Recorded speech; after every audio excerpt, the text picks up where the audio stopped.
বাসায় মা রয়েছে, আব্বা রয়েছে, বউ রয়েছে। ভাই যদি মারটুক দিয়ে যায় তাহলে তো আমাকে মারবি নি, এটুকুও খাই ফেললাম না। যাই হোক এনেই খাওয়া যায়।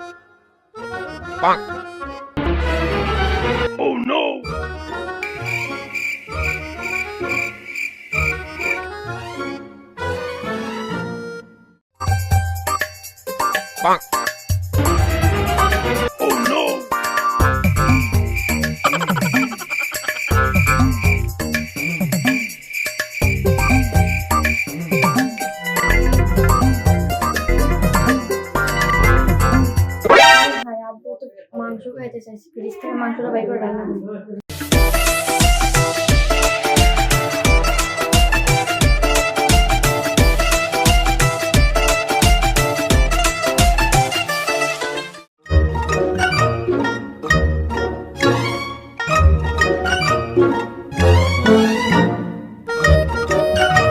আব্বা একটা কথা ছিল, একটু শুনে যাবে।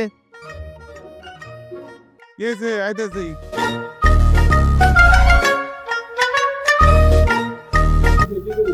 কথা বলছি, মানে বাজারে তো দোকানপাটের কাজ করতেছে, তাহলে টাকা পয়সা নাই, কি করা যায়? আচ্ছা দেরি একটা টাকা ফটো কর দেবো, ভাড়া ভাড়া কি তারপরে কি করা হবে, তারপরে কাজ কাম করবি।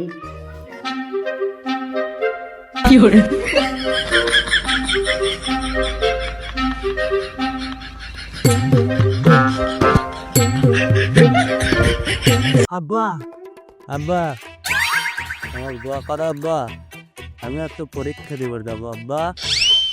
আব্বা এ দাদা, ওটা তোর বাপ না, এই যে আমি তোর বাপ, আমি হ্যাঁ হ্যাঁ খালু আমার ব্যবস্থা আমি করতেছি। আর তুই দেখ জেলের ব্যবস্থা আমি করা পারলাম না, আমার মান সম্মান সব ডুবা দিচ্ছে। আচ্ছা আমি গেলাম, তুই ওরা দেখ। পরীক্ষা দিবার যাবো বলো, তাহলে যা, মার কাছ থেকে দোয়ালে আমার বাল সার না। হ্যাঁ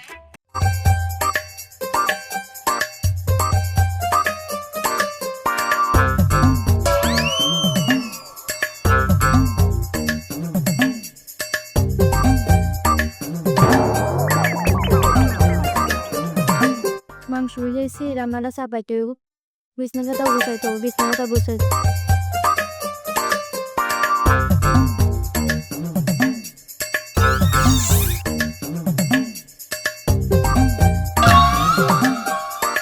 মা আমাকে আশীর্বাদ করো মা, আমি পরীক্ষা দিতে যাব মা, আমি যেন ফার্স্ট হই। যাইরা আমি তোর মা না, আমি তোর বউ।